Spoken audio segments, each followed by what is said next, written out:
As photographers, photojournalists really, we're documenting a time and a place that in the future may not be there. Each year, about 1 in a million species should expire naturally. In the next few decades, we'll be driving species to extinction 1,000 times faster than they should be. We've always thought that pictures have power. They have the power to astound, and they have the power to illustrate. They have the power to convince the unconvinced, the hardest job in the world. What I want to do is get my friends and colleagues together like you that have done this frontline work and amplify your message by orders of magnitude. Take your work and essentially make the biggest billboard in the world using the Empire State Building. You in? I'm in. I'm in. I applaud you. It's needed. Well, definitely. I mean, count me in. Can we do that? Well, there's a few pictures around. Certainly available.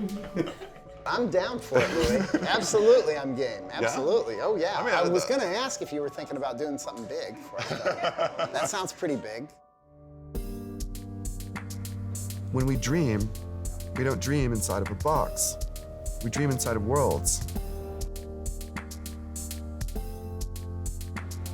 Early photographs were circular. But to make more out of the medium, there was a decision made to crop it into a box. And the box has a lot to do with the way we think.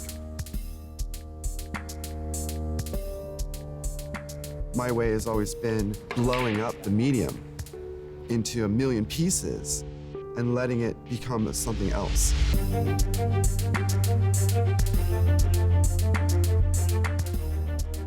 I still love the idea of sharks on Wall Street.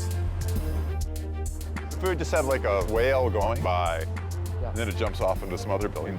They're beautiful. What do you think? Yeah, no problem. Well, we can mount projectors and just drive with them. Travis had drawn up an illustration of a mobile projection vehicle. Just looking at the plans, it opened up a whole new world of possibility. With the mobile projection, we can go anywhere we want with it. We can take it to the highways, we can take it to big buildings, we can take it to the streets. We're going to be very noticeable. We've got a cannon of light coming out of the back. We've taken inspiration from ocean creatures like plankton, cuttlefish, that use the light as a communication device or a camouflage, and added an electroluminescent paint job. Incredible. No one's ever seen this before, so we're creating a lot of confusion when someone's trying to report us and describe what they're seeing. Copy that, let's just go for it now.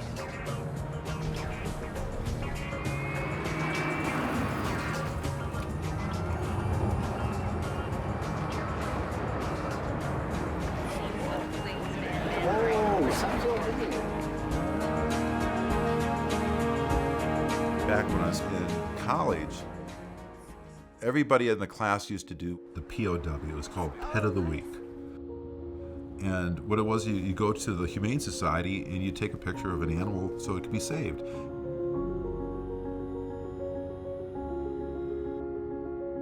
And everybody thought, oh, you have to do Pet of the Week. And they gave it to me. I loved doing Pet of the Week because all my dogs, cats, animals always got saved. And to me, it was like the biggest thrill because I could see the power of an image to save the life of another creature.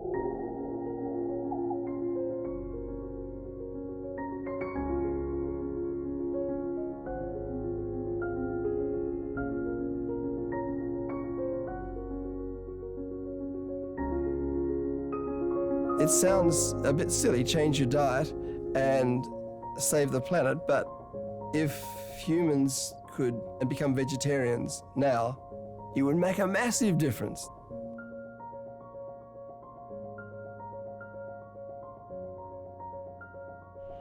Excess carbon dioxide now in the ocean turns to carbonic acid, driving a trend toward acidification. Bad news for anything with calcium carbonate in its structure.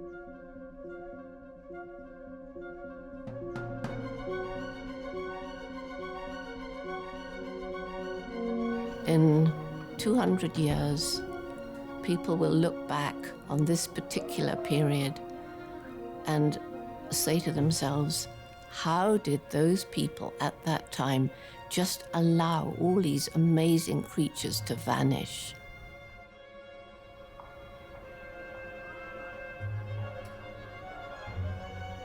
But it would be very little use in me or anybody else exerting all this energy to save the wild places if people are not being educated into being better stewards than we've been.